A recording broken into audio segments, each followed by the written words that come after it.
Hello everybody, I welcome you all to yet another video of Regalia, and today we are going to discuss about the modes of reproduction in crops.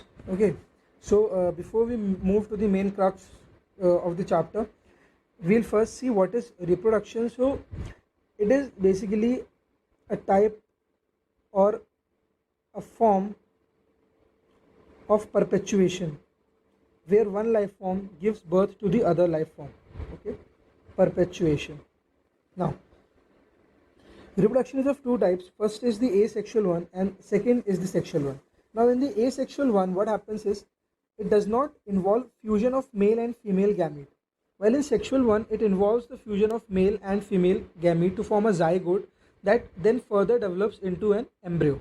Okay, now one thing which is common in both of these, and there is a bit of confusion here, like in both these forms of reproduction, asexual as well as sexual, they both of them lead to the formation of gamete. Okay, gametes are formed in both the types of reproduction, but the only difference is that in the sexual reproduction there is fusion, while in the asexual reproduction it lacks a fusion.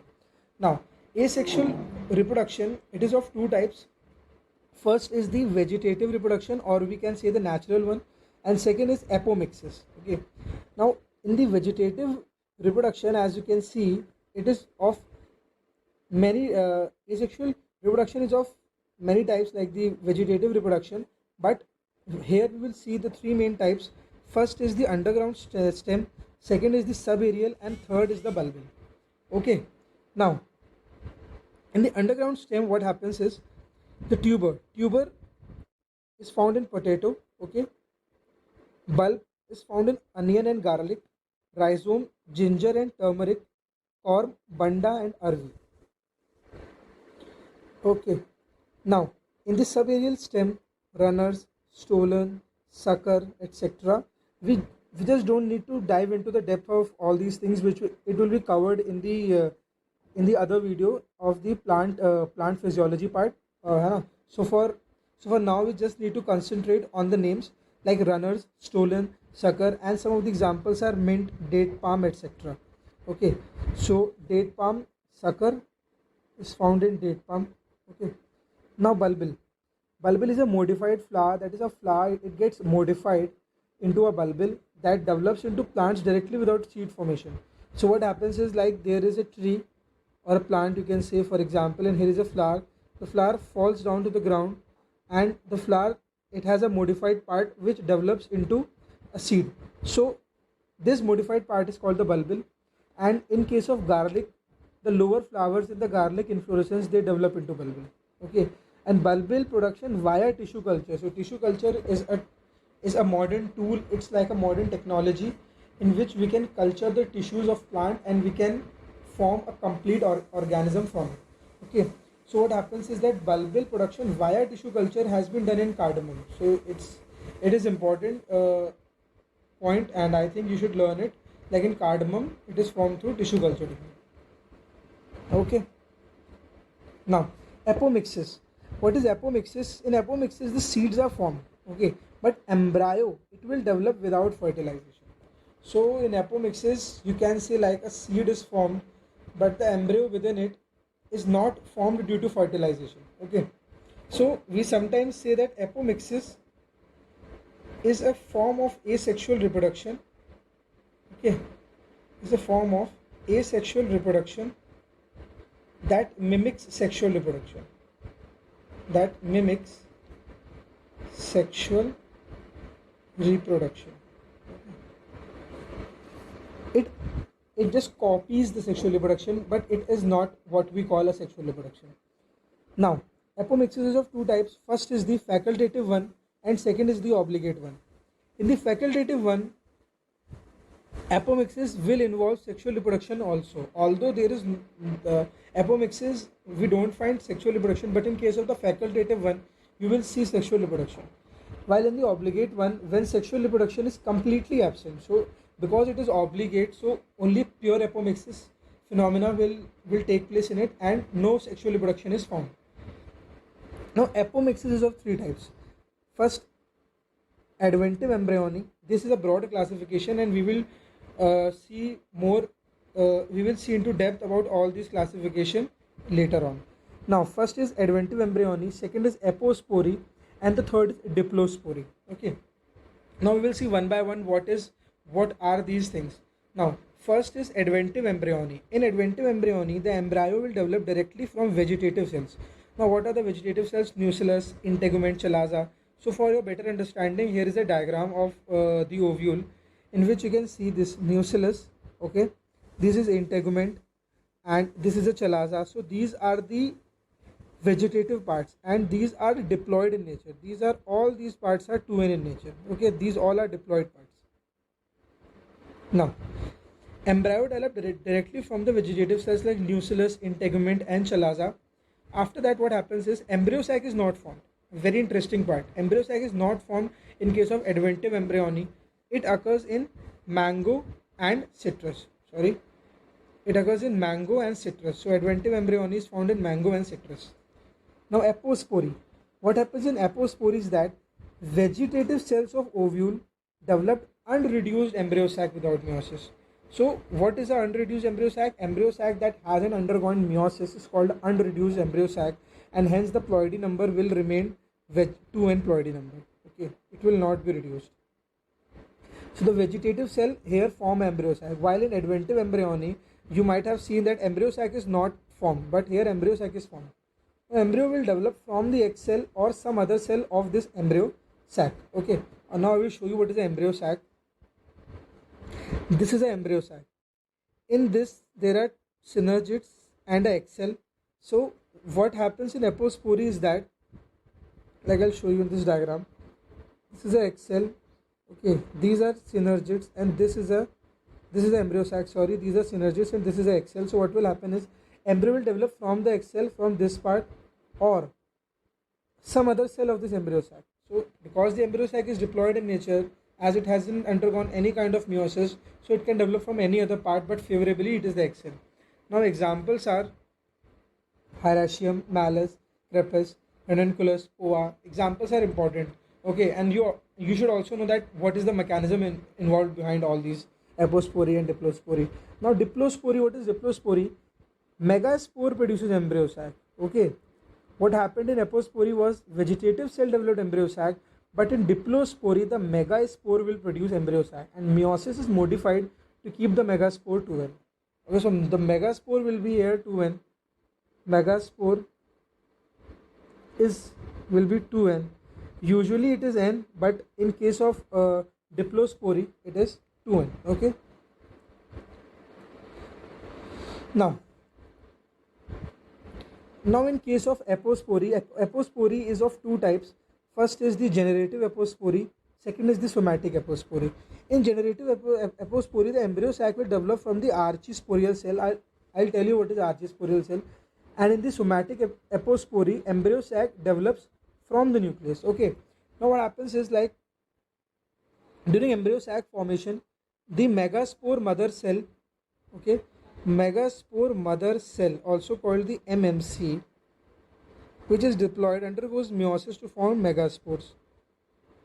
Now, the megaspore mother cell is formed from the archisporial cell. So, archisporial cells are the progenitor of megaspore mother cell. You can say in this regard. Okay. Now, in somatic, what happens is that the embryo sac develops from the nucellus. Now, diplospory. Diplospory is of two types. First is parthenogenesis, and second is apogamy.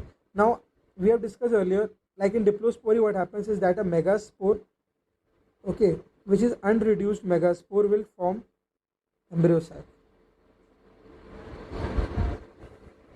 In diplospory is of two types, parthenogenesis and apogamy. So, parthenogenesis, you might be very well familiar with the definition of parthenogenesis, like formation of an organism without fertilization. So, fertilization is absent in both parthenogenesis as well as apogamy, but here we'll see there is a very major difference.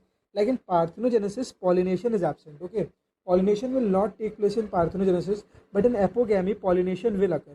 So in parthenogenesis, pollination is absent, fertilization is also absent. In apogamy, pollination is present, but fertilization will not take place. So what will happen in the parthenogenesis is that embryo develops from the egg cell. Okay, so this is the embryo sac, and these are synergids. This is the egg cell, and embryo will develop from the egg cell. And on the basis of ploidy of the embryo sac, parthenogenesis is of two types: haploid parthenogenesis as well as diploid parthenogenesis. In haploid parthenogenesis, example is Solanum nigrum, okay, brinjal, we can say Nicotiana, tobacco, crepis, and maize. Diploid grasses like Trexacum. So basically, the diploid parthenogenesis is found in grasses. So you should learn the classification also, and the examples are very important. Now, apogamy pollination is present. Synergids or antipodals, okay, develop into embryo. What are synergids and what are antipodals? These are synergids and these are antipodal. Three antipodals are present in two synergids. These develop into an embryo, okay. But in parthenogenesis, the embryo developed from the egg cell. Example of apogamy is Antennaria, Alchemilla, Ilium, Iris, etc. Now, question which is very much asked in the objective type of questions are framed from these two statements. You will find the questions in BD Singh objective itself. And what is apospory? Now, apospory is development of gametophyte directly from the cells of sporophyte. Now, what is a gametophyte? A gametophyte is a gamete forming body, while a sporophyte is a spore forming body. Apogamy, development of sporophyte from gametophyte. So I know it's a little bit confusion here for you all, and I'll try my best to clear it out. Now, in apospory, what we have learned, like, we'll go back. In apospory, vegetative cells of ovule, they develop unreduced embryo sac. So what is happening is that a gametophyte is formed from a sporophyte. Okay, gametophyte कैसे बन रहा है? Gametophyte is formed from a sporophyte. Okay, and this is the definition of apospory: development of gametophyte directly from the cells of sporophyte. While in the apogamy, you will see that a sporophyte is formed from the gametophyte. Okay, in the apogamy, you will see that synergids or antipodal, they develop into embryo. So these are a part of gametophyte. Okay, a gamete forming body which develop into embryo. Embryo is a spore forming body. Simple. Now, we'll see the classification of apomixis. There is one more classification which is also important: recurrent and non-recurrent. Recurrent means the thing that reoccurs, and non-recurrent means something that does not occur. Okay, now in recurrent, what happens is it is a diploid type. What happens is embryo sac develop from diploid cells. Okay, so the diploid cells develop into embryo sac, and we have seen in the previous classifications also, like the vegetative cells like the nucellus, integument, they develop into embryo sac, which is an example of recurrent apomixis. Process is repeated generation to generation. Okay, examples are diploid parthenogenesis, diploid apogamy, apospory, all these examples. And non-recurrent, embryo sac consists of haploid cell. Plants produced have haploid set and hence are sterile. Because the plant produce haploid sets, they haven't fertilized well, therefore they are sterile. Not repeated from generation to generation. Haploid parthenogenesis, haploid apogamy. Sexual reproduction. Fusion of male and female gamete is called sexual reproduction, and the unit here used is a flower. Okay, so the unit of sexual reproduction is a flower, and the fusion is sexual reproduction, we have discussed earlier.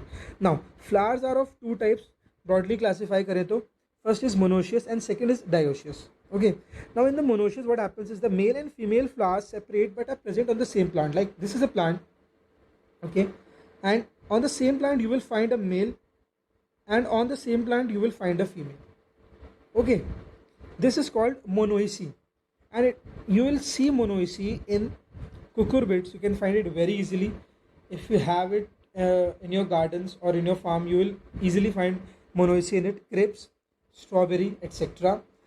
Dioecious, what happens in dioecious is there are two different plants. One is a male, other is a female. Okay, male and female flower present on different plants. Examples are papaya, date palm, spinach, hemp, asparagus, pistachio. Papaya, date palm, spinach, hemp, asparagus. Okay. Monoecious. Now monoecious is also divided into two categories: present on the same flower and present on different inflorescence. Present on the same inflorescence or present on different inflorescences. Now, present on the same inflorescence, examples are mango, castor, and banana, while on different inflorescences you will find maize. In maize there are tassel, okay, and silk and tassel. Silk is the female inflorescence, tassel is the male inflorescence, but they are present on the same flower. Hence, we call it like they are present on different inflorescences. Sporogenesis. Sporogenesis means formation of a spore. Sporogenesis can be of two types: microsporogenesis and megasporogenesis. Okay. In case of microsporogenesis, production of microspores. What are microspores? They are the male gametes. Okay, not the male gametes, but the male form. It will not be right to call it proper gametes. We can say they are the male forms. Okay, microspores. Megaspores are the female forms. Female form. Now here is a brief diagram which I have taken from B.D. Singh. B.D. Singh Breeding. You can refer this book. It's a good book, and my notes are also prepared from B.D. Singh and Fundan Singh, but I prefer B.D. Singh more. Okay, so this is a diagram of the what we say microsporogenesis as well as microgametogenesis. So gametogenesis means formation of a microgamete. What is a microgamete? A microgamete is a male gamete. Simple. Now what happens is, just look closely here.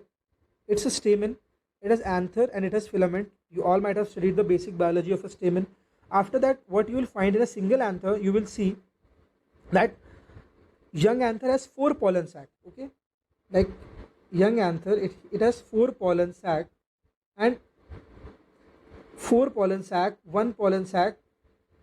It has 4 pollen sac, and each pollen sac has pollen mother cells in it. Okay.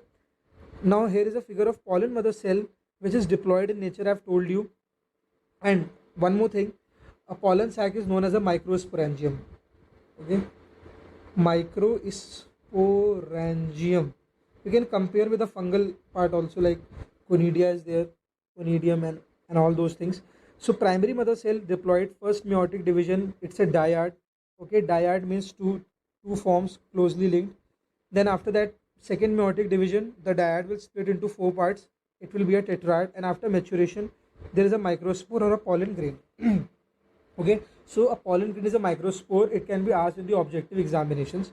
So a microspore or a pollen grain then undergoes mitosis. It forms a generative nucleus and a vegetative and a tube nucleus. The generative nucleus actually floats in the cytoplasm of the tube nucleus. The tube nucleus is very huge. It is large. Now after mitosis in the generative nucleus, okay, mitosis will occur in the generative nucleus. What will happen? Two nuclei will be formed which are known as sperms, and the vegetative tube nucleus converts into a pollen tube with a tube nucleus in it. The function of tube nucleus is to guide the sperms inside the embryo sac. Okay, and the entire structure is called a microgametophyte. Now here are 3 terms: a microspore, a pollen grain. Okay, gametes are the male gametes, sperms, and a microgametophyte is pollen grain along with the tube nucleus is known as a microgametophyte. Okay, now again a small diagram, again from B.D. Singh, and it involves the megasporogenesis, megagametogenesis. This is a gynoecium. You all might have studied the basic biology: ovule, ovary, style, stigma. It's a megaspore mother cell which is diploid in nature. The megaspore mother cell undergoes meiosis, first meiotic division, 2 forms, second 4 tetrad. But the catch here is that 3 of the megaspores, they get degenerate, and a single megaspore is formed. Okay, and this is the basic difference between male pollination and the female biology, because in the male you will see all the 4 microspores were alive. Okay, but in the female you will see only 1 is alive. Okay, so this is the basic difference.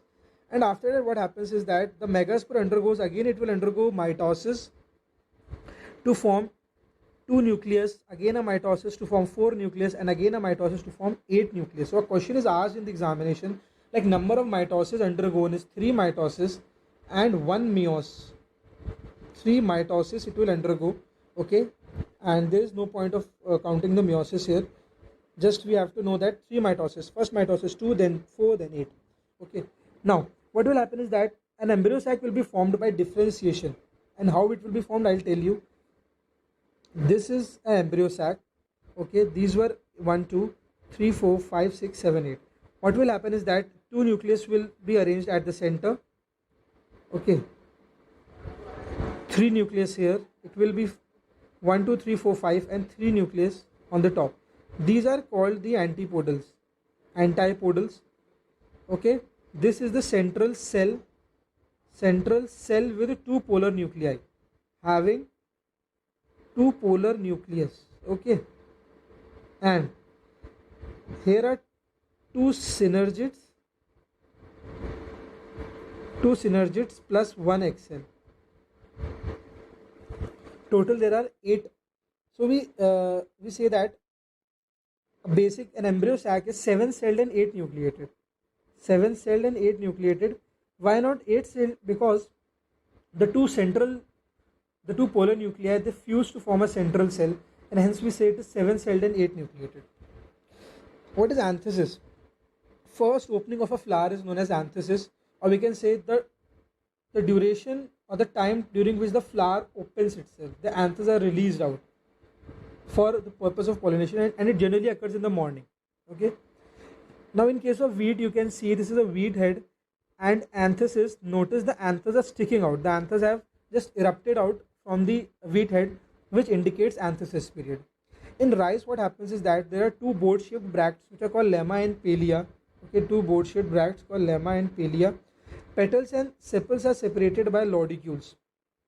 Petals and sepals are represented, they are represented by lodicules. There is no such term as petals and sepals in case of rice, because rice is a self-pollinated plant, so petals, they generally don't require petals, and sepals are also reduced in the form of lodicules. Now, 6 stamens and 1 ovary. Okay, it is asked in various examinations. You will find like number of stamens in rice. People usually write 3, but it's 6. Okay. Now, pollination is of 3 types. You might be knowing what is pollination. Transfer of pollen grains from anthers to stigma. Simple. It is of 3 types: autogamy, allogamy, and geitonogamy. You all know autogamy, transfer of pollen grain from its own plant. Okay, from one plant to the other. Transfer of pollen grain from one flower to the same flower. Okay. Allogamy, transfer of pollen grain from one flower of one plant to the another flower of some different plant. Okay. Geitonogamy is that transfer of pollen grains from one plant, from the flower of pollen grain to the another flower present on the same plant. This is called geitonogamy. Self-pollination promoting mechanism, very easy. Cleistogamy, flower do not open at all. Flower are closed all the time. Wheat, oat, barley, grasses, etc. Chasmogamy, flowers open only after pollination. So once the pollination is done, the flower will open. Hence, they are self-pollinated in nature. Cereal like wheat, barley, rice, oats. Stigma closely surrounded by anther. And you can imagine, like, if the stigma is closely surrounded by anther, what will happen is that on slight touch by any insect or a slight wind, if a wind will blow, what will happen is that the pollen grain released by the anther will stick on the stigma, and as a result, self-pollination occurs. Very famous examples: tomato and brinjal. Stamen and stigma are hidden by other floral organs. Example: keel. This is a vexillary estivation. Okay, in a vexillary estivation, what happens is that this is a keel. Okay, this is a keel, and the keel, what happens that the keel surrounds the other floral organ. The keel is so huge that it surrounds the other floral organ. As a result, it is in such a compressed manner that self-pollination takes place. It is found in pea, moong, urd, and soya bean. Usually the leguminous crops. Okay, family Leguminosae. Cross-pollination promoting factors: decline, unisexuality. Okay, monoicy and dioicy. We have discussed earlier. No need to discuss here. Dichogamy. Stamen and pistil of a hermaphrodite plant mature at different times. Okay, so what will happen is that in a single flower, stamen will mature at some time, and pistil will mature at some other time. Now it is of 2 types: protogyny and protandry. Protogyny means maturation of the female part first, and protandry means maturation of the male part first. So very famous example of protogyny is bajra, and very famous example is maize and sugar beet. Also, you have to learn both these examples. Hercogamy is breakage of barriers. So what happens is that a barrier is there, and if that barrier is broken down, what happens is that cross-pollination phenomena takes place. It is present in case of lucerne alfalfa. What happens is that in case of lucerne, stigma is covered with a waxy layer which is broken by honeybee. So honeybee, when they land on the stigma, which is covered by a waxy layer. The stigma is broken by those honeybee, and the honeybee had carried some pollen grains with itself when it was foraging for nectar on some other crop, and the honeybee had brought pollen grains, and then the honeybee transfers it on the lucerne plant itself. Okay, now self incompatibility you will learn in the other chapters, in the chapters to come. Failure of the pollen grain to fertilize the same flower, okay, or different flower on the same plant itself, then also we say to be self incompatibility. It means that एक ही फूल में single flower है, what happens is that the the pollen grain from that flower will not be able to fertilize the stigma on the same flower. This is called self incompatibility, found in species of Nicotiana, radish, rye, grasses, etc. Male sterility is the absence of functional pollen grain. So the pollen grain is not at all functional, so that how can it perform pollination? Okay, then it is called male sterility. To determine the mode of pollination, how will you determine the mode of pollination? So what you will do, you will go with the morphology of a flower. You will see it is dioecious, monoecious, or what is the floral architecture of the flower, whether it promotes self-pollination or whether it is going for cross-pollination, and all these factors. Step 2, planting and isolation. So you will plant the plant in isolation, and you will see if there is a failure in seed set. अगर seed setting नहीं हो पा रही है, so आप क्या imagine करोगे कि this is a cross-pollinated crop, because अगर if it was self-pollinated, what will happen? That there would be pollination possible, but it is not possible. Now, if the seed setting is successful in isolation, इसका मतलब क्या हुआ कि self pollination होने के chances हैं, okay, और isolation बहुत प्रॉपर होना चाहिए, क्योंकि अगर आइसोलेशन प्रॉपर नहीं होगा तो सेकंड केस में हो सकता है कि क्रॉस पॉलिनेशन हो जाए. सो हमको एक proper idea isolation distance maintain करके चलना होता है. ओके, सो अगर सीड सेटिंग सक्सेसफुल हो रही है, इसका मतलब क्या है कि सेल्फ पॉलिनेटिंग क्रॉप है. स्टेप 3, इन ब्रीडिंग डिप्रेशन. अगर इनब्रीडिंग डिप्रेशन प्रेजेंट है, if there is a inbreeding depression, what is a inbreeding depression? This we will discuss in the later chapters, but if you want to, if you have already read it, it's good, and if you haven't read it, I will take you through all those chapters. Now, if inbreeding depression is present, cross pollinated, and if it is absent, self pollinated. So depression that occurs due to inbreeding या due to closely mating, due to selfing जो होता है, depression आता है, उसको हम बोलते हैं इनब्रीडिंग डिप्रेशन. तो सेल्फ पॉलिनेटेड क्रॉप क्योंकि वो नेचुरली सेल्फ पॉलिनेटेड है, उसका नेचर ही सेल्फ पॉलिनेशन का है, सो उसमें कभी भी आपको इनब्रीडिंग डिप्रेशन नहीं दिखेगा. लेकिन जो क्रॉस पॉलिनेटेड क्रॉप है उसमें आपको इनब्रीडिंग डिप्रेशन दिख जाता है, because in cross pollinated crop what happens is that plants are present in a heterozygous condition, and जो आपका रिसेसिव एलील है, recessive allele is a harmful allele, but because it is masked by the dominant allele, ये अपना effect नहीं show करता unless इन एल्टे हम इसकी selfing करते हैं. और जब हम इसकी सेल्फिंग करते हैं हमें स्मॉलर स्मॉलर मिलता है, and this smaller smaller is lethal which is later removed in the population, but it represents the inbreeding depression. Now how will you detect apomixis? कैसे आप पता करोगे कि एपोमिक्सिस है कि नहीं है? So what you will do is you will take a female recessive strain and then a male dominant strain. और अगर आपको लाइन्स ऐसी मिलती हैं, if you will get lines that are female recessive lines that are highly that have the recessive character in them, then you can conclude that it might have come from the female parent and apomixis has begun. And the other indicators are polyembryony. So polyembryony, presence of more than one embryo sac in an ovule, is also an indicator of apomixis. Absence of inbreeding depression in cell generation. So as I've told you earlier, like in self-pollinated plant, inbreeding depression is absent. Similarly for apomixis also, inbreeding depression is absent. Okay, now the genetic constitution we will see, like in for the cross pollinated plant they are highly heterozygous. You all know inbreeding depression is present. क्या होता है मैंने आपको बता दिया और detail में आगे बताऊंगा. सेल्फ पोलिनेटेड प्लांट में होमोजाइगस लाइंस होती हैं, no inbreeding depression is present. Asexually propagated crop they are similar to cross pollinated crop. Okay, ये क्या होती है ये भी आगे पढ़ेंगे. Now note, self pollinated species generally originated from cross pollinated plant.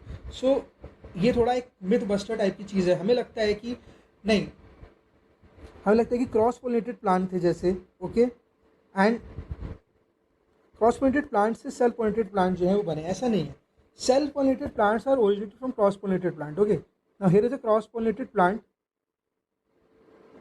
In nature, and then we went on to form a self pollinated plant.